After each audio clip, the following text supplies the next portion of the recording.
जय श्री कृष्णा मित्रों, कैसे हैं आप सब? बढ़िया ही होंगे। मैं भी एकदम बढ़िया हूं। तो मित्रों, मेरी कहानियों को इतना प्यार देने के लिए तहे दिल से आपका शुक्रिया। आप यूं ही साथ देते रहिए और यूं ही एहसासों के सिलसिले चलते रहेंगे। मित्रों, प्लीज़ चैनल को सब्सक्राइब जरूर कर लें ताकि आपको आगे की नोटिफिकेशन मिलते रहे और लाइक और शेयर भी। अब आगे ऐसा क्यों होता है भाभी?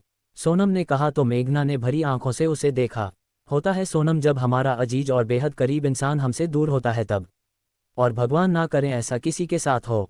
जब इंसान अपने किसी बहुत ही अजीज को खो देता है तो उसी के साथ साथ शायद खुद को भी खो देता है। मेघना ने कहा। थोड़ी देर सोनम उससे बात करती रही, फिर उठ खड़ी हुई।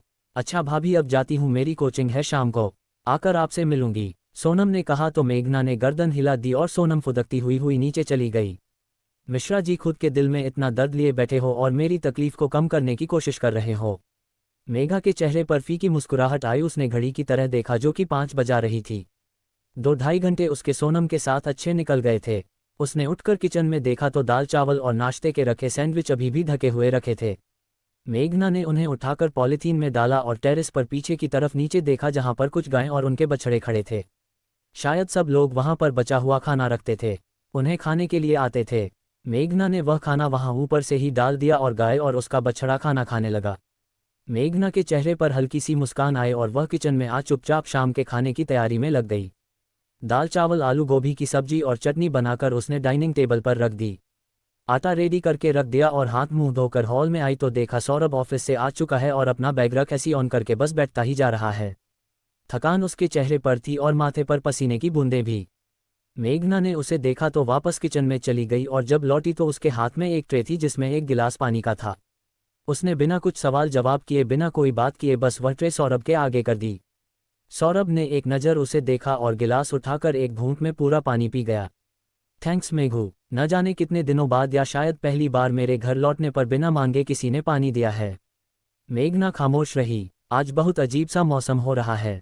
बरसात का मौसम शुरू होने वाला है और इस मौसम में मुंबई का वेदर बड़ा ही अजीब हो जाता है।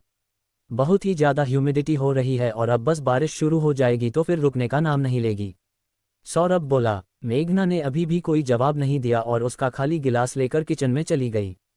सलाद काटकर भी उसने लाकर टेबल पर रख। चाय या कॉफ़ी लाऊं? मेघना ने सवाल किया। सौरभ ने एक नज़र टेबल पर डाली और फिर मेघना की तरह देखा और साफ घर को। अकेली क्यों परेशान मेघू? मैंने कहा था ना, शाम को आकर मैं करवा लूँगा, तुम्हारी हेल्प कर देता सफाई में भी, सौरभ बोला। ज़रूरत नहीं है, घर का काम मैं कर लूँगी, आप परेशान ना हो, आप वैसे ही ऑफिस से थके हुए आए होंगे, मेघना ने कहा तो सौरभ के चेहरे पर हल्की सी मुस्कुराहट आई और वह उठ खड़ा हुआ। घड़ी की तरफ देखा। अभी फ्रेश होकर आता हूँ, फिर डिनर साथ करेंगे, तब तक तुम बाकी का काम खत्म कर लो, सौरभ बेडरूम में जाते हुए बोला तो मेघना किचन में चली गई। थोड़ी देर में सौरभ बाहर आया तो मेघना ने आकर उसकी थाली लगा दी और वापस से किचन की तरफ जाने लगी तो सौरभ ने उसकी कलाई पकड़ ली। मेघना ने पलटकर उसकी तरफ देखा। कहा था ना साथ में डिनर करेंगे, फिर क्यों जा रही हो? बैठो, अभी रोटियां नहीं बनी है, मैंने सोचा कि आपके लिए गरम रोटियां बना दूंगी इसलिए मैंने बनाकर नहीं रखा है, मेघना धीमे से बोली। ठीक है तो बनाकर ले आओ, मैं वेट करता हूं तब तक, सौरभ ने नॉर्मल तरीके से कहा तो मेघना ने उसे देखा और चली गई। अभिषेक ने बताया था कि तुम बहुत बोलती हो, हर समय मुस्कुराती रहती हो, डांस तुम्हारी जिंदगी है, खुश रहती हो हर पल, पर तुम तो जैसे सब कुछ वहीं पर छोड़कर आ गई हो, अपनी मुस्कुराहट, अपनी बातें और अपनी खिलखिलाहट भी, सौरभ ने खुद से ही कहा। थोड़ी देर में मेघना रोटियां बनाकर लेकर आ गई तो दोनों ने साथ में खाना खाना शुरू कर दिया। पर सौरभ देख रहा था कि मेघना ने बहुत ही कम खाना खाया है। वह उठकर जाने लगी तो सौरभ ने टोक दिया। ठीक से खाना खाओ मेघू, हो गया, मेरा ज़्यादा मन नहीं कर रहा है, मेघना ने कहा और चली गई। सौरभ ने किचन में आकर देखा तो सुबह का कुछ नहीं था। उसे तसल्ली हो गई कि मेघना ने सुबह भी खा लिया था। वैसे उसे सोनम ने मेघना के पास से जाते ही बता दिया था कि मेघना ने खाना खा लिया है, क्योंकि सौरभ ने सोनम को कहा था मेघना से पूछने का। अगले दिन मेघना जल्दी उठ गई और फ्रेश हो किचन में जा सौरभ के लिए नाश्ता और खाना रेडी करने लगी। सौरभ में उसे काम करते देखा तो उसे थोड़ी राहत मिली। इसी बहाने सही मेघना धीरे धीरे अपने दर्द से उबर रही थी और इस घर में एडजस्ट हो रही थी, उसका ख्याल रख रही थी। इसका मतलब कि उसे दिल से स्वीकार करना शुरू कर दिया था और इन ख्यालों ने सौरभ के दिल में खुशी की एक लहर भर दी और वह मुस्कुराता हुआ किचन में आ मेघना के पीछे खड़ा हो देखने लगा कि क्या कर रही है। मेघना को एहसास हुआ कि सौरभ उसके पास है तो उसने पलट कर देखा। नज़र सौरभ की मुस्कुराती आंखों पर गई और तुरंत पलकें झुका ली उसने। न जाने क्यों उसकी सौरभ की तरफ देखने की हिम्मत नहीं पड़ती थी और नज़रें हमेशा ही झुक जाती थी। कहना चाहिए कि वह भीड़ में सौरभ को पहचान सकती थी, पर अब तक उसने पूरी तरीके से सौरभ को जी भर के देखा नहीं था और उसकी हिम्मत भी नहीं होती थी। क्यों परेशान हो रही हो, मैं कर लेता हूँ अभी, आदत है मुझे, सौरभ ने धीमे से कहा। कोई बात नहीं, अब ये घर मेरी जिम्मेदारी है और आपका ख्याल रखना भी। कल नींद नहीं खुली थी, उसके लिए माफ़ी चाहती हूँ, पर आगे से शिकायत नहीं मिलेगी आपको, मेघना ने कहा तो सौरभ ने उसके कंधे पर हाथ रखा और उसे अपनी तरफ घुमाया। इन सब जिम्मेदारियां को उठाने के लिए जिंदगी पड़ी है मीघू। तुम हमेशा मेरे लिए काम करोगी और मैं हमेशा तुम्हारे लिए। तुम हमेशा मेरा ख्याल रखोगी और मैं हमेशा तुम्हारा। पर इन सब चीज़ों से भी ज़्यादा ज़रूरी है एक दूसरे की खुशियों का ध्यान रखना, एक दूसरे के सम्मान का ध्यान रखना, और मेरे लिए अभी इस समय सबसे ज़्यादा ज़रूरी है तुम्हारा खुश रहना। ये काम तुम नहीं करोगी तब भी चलेगा, कोई फ़र्क नहीं पड़ता मुझे, बस तुम खुश रहा करो। जो चीज़ बातें तुम्हें खुशी दे वह किया करो, जो काम करने से तुम्हारे दिल को राहत मिले वह किया करो, सौरभ ने कहा। तब मेघा ने पलकें उठाकर उसकी तरफ देखा। मुझे ये सब करना अच्छा लगता है मिश्रा जी, आप परेशान ना। मैं बिल्कुल परेशान नहीं हूँ मेघू, और मैं जानता हूँ तुम बहुत समझदार हो, बस बाकी सिर्फ इसलिए कह रहा था कि तुम्हें ये ना लगे कि। कहते कहते सौरभ रुक गया। मुझे कुछ भी नहीं लगेगा मिश्रा जी, आप इतना मत सोचा कीजिए मेरे बारे में, मैं ठीक हूँ बिल्कुल, मेघना ने कहा और वापस से गैस चूल्हे की तरफ मुंह कर लिया। अच्छा क्या बना रही हो, सौरभ ने पूछा। अभी तो चाय और कांदा पोहा बनाया है, बाकी आपको क्या खाने का मन है आप बता दीजिए, बना दूंगी मैं, सब कुछ खा लेता हूँ मैं, कोई ऐसी खास चॉइस नहीं, पर फिर भी। कहते कहते सौरभ रुक गया तो मेघना ने पलटकर उसकी तरफ देखा। मम्मी बहुत अच्छी दाल बाटी बनाती थी, बैंगन के भरते के साथ, और कैरी की खट्टी चटनी भी बहुत पसंद था मुझे, पर मम्मी के जाने के बाद फिर वह स्वाद नहीं मिला और मेरा मन भी नहीं किया खाने का। तो कहना चाहिए वही मेरी फेवरेट डिश है, पर अब सालों बीत गए नहीं खाया, सौरभ बोला। मेघना ने कोई जवाब नहीं दिया। अभी तो नहीं हो पाएगा, मेघना ने मन ही मन सोचा और फिर नॉर्मल दाल चावल और सब्जी रोटी की तैयारी करने लगी। इतना करके जब रूम में आई तो देखा फिर से सोफे पर वह पीली साड़ी और उसके साथ ही मैचिंग चूड़ियां रखी हुई है। मेघना के चेहरे पर कोई भाव नहीं आई और उसने हमेशा की तरह वह साड़ी और चूड़ियां उठाकर वापस अलमारी में रख दी और दूसरी सिंपल सी साड़ी लेकर नहाने चली गई। सौरभ सोफे पर बैठा देख रहा था। उसने गहरी सांस ली और आंखें बंद कर ली। अभिषेक की बताई मेघना के बारे में बातें उसके कानों में गूंजने लगी, किसी शांत ठहरी हुई गजल के जैसी, सागर में उठती शांत शीतल लहर के जैसी, खामोश जैसे कि शरद की रात हो कोई, बिना शोर की जैसे बरसात हो कोई, मधुर आहट जैसे गांव की प्रभात फेरी। ये तो नहीं थी पहले कभी निशानी तेरी, वक्त ने बदल दिया तुमको या तुमने समेट लिया है खुद को एक दायरे में, और अब वो छवि दिखती ही नहीं जो अभिषेक ने बताई थी। सुना इन लबों पर महकते मोंगरे के फूल खिलते थे कभी, सलवटों पर बंद आंखों की खुशी के पल मिलते थे कभी, खिलखिलाहट से तेरी भोर का आगाज होता था कभी, आंखों की रोशनी में जुगनुओं के ठौर मिलते थे कभी। अंडस्को तुम अब बिल्कुल वैसी नहीं लगती मेघू जैसा कि अभिषेक ने मुझे बताया था। कहाँ तो वो कहता था कि तुम्हारी बातें खत्म नहीं होती है और इंसान सुनते सुनते थक जाता है। तुम्हारी खिलखिलाहट से पूरा घर गूंजता है, तुम्हारी जिद्दें तुम्हारी मासूम हरकतें हर समय एक खुशनुमा माहौल बनाकर रखती है। पर अब तो ऐसा लगता है जैसे सब कुछ बदल गया हो। तुम्हारे मुंह से सिर्फ इतने शब्द निकलते हैं जितने मैं सवाल पूछता हूँ। मुस्कुराहट तो मैंने तुम्हारे चेहरे पर अब तक देखी नहीं, खिलखिलाहट की बात ही क्या करूँ। और डिमांड तुम मुझसे पता नहीं कब करोगी कोई, पर जो भी हो मुझे तुम्हें फिर से पहले जैसा बनाना है। तुम्हारी जिंदगी में रंग अभिषेक भर के गया है, पर उन रंगों से तुम्हें रंगीन बनाना है। तुम्हारी जिंदगी में खुशियां रहे इस बात को अभिषेक ने सुनिश्चित किया, अब उन खुशियों को तुम्हें जीना सिखाना है। तुम्हारे चेहरे पर की मुस्कान कोई न छीने इस बात की जिम्मेदारी अभिषेक ने मुझे दी, अब उस खोई मुस्कान को हमेशा हमेशा के लिए तुम्हारे लबों पर दोबारा सजाना है और इसके लिए मुझे कुछ तो करना होगा। सौरभ ने आंखें बंद करते हुए सोचा कि तभी उसके कानों में अभिषेक की कई बातें गूंज उठी। पढ़ाई तो उसके बीच में छूट गई और अब उसका मन भी नहीं है। कई बार कहा मैंने पर सुनती नहीं।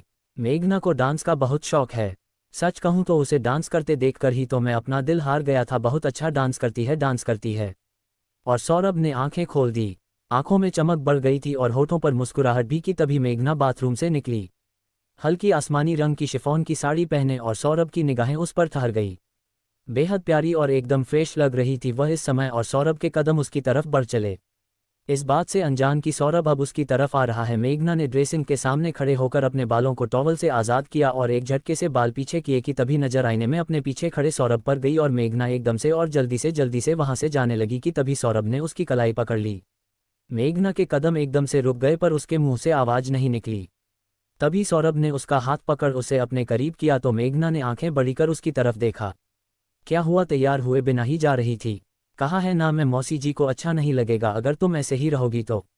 सौरभ ने उसके चेहरे पर नजर गधाए हुए कहा। मिश्रा जी खाना बनाना है, देर हो जाएगी। मेघना ने अटकते हुए कहा। कोई बात नहीं, मैं कैंटीन में खा लूंगा। सौरभ ने उसकी आंखों में देखते हुए जवाब दिया। नहीं, वह मैं बना देती हूं ना, आप जब तक तैयार हो जाए।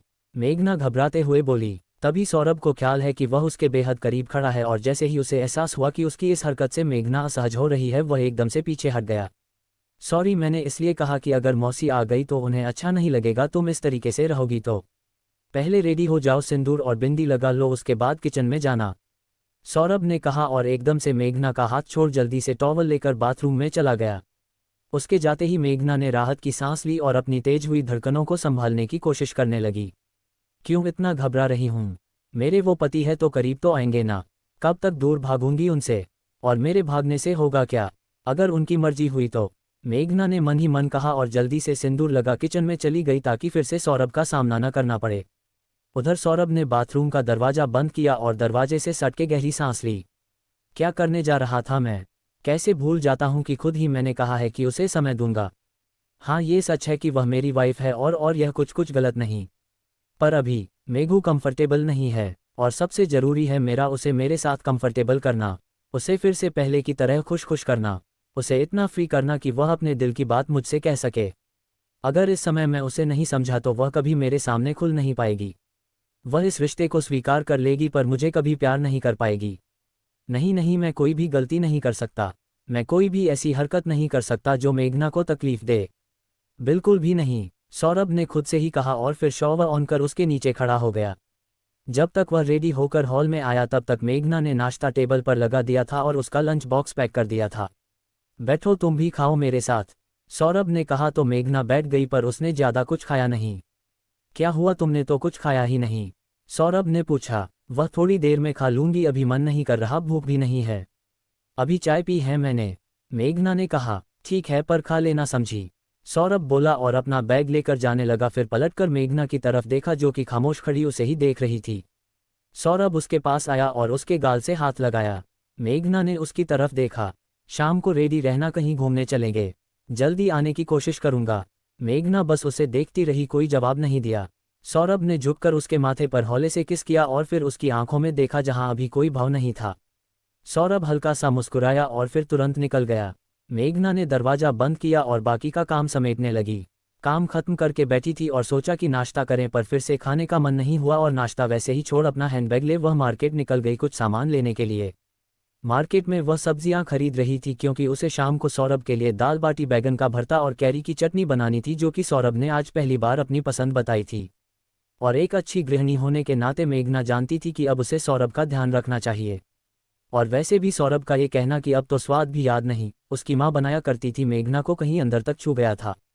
वह सब्जी लेकर वापस आ ही रही थी कि तभी ऋषि की गाड़ी वहीं एक आइसक्रीम पार्लर के बाहर खड़ी दिखाई दी। गाड़ी को तो वह नहीं पहचानती थी पर उसके अंदर बैठे ऋषि को पहचान गई। तभी उसकी नज़र ऋषि के पास बैठी एक लड़की पर गई। दोनों एक दूसरे के बेहद नज़दीक थे और एक ही कौन से आइसक्रीम खा रहे थे। मेघना को बड़ा ही अजीब लगा। मेघना खुद शादीशुदा रह चुकी थी और उसे समझते देर नहीं लगी कि उन दोनों के बीच क्या खिचड़ी पक रही है। उसने सिर झटका और उन्हें इग्नोर करती हुई वापस घर के लिए निकल आई। ऋषि ने उसे नहीं देखा था पर मेघना समझ गई थी कि उस दिन जो सौरभ ने ऋषि को बोला था उसका क्या मतलब है। मतलब कि सौरभ जानता था कि ऋषि का बाहर कहीं कोई अफेयर चल रहा है। मेघना के दिमाग में कई सारी बातें चल रही थी।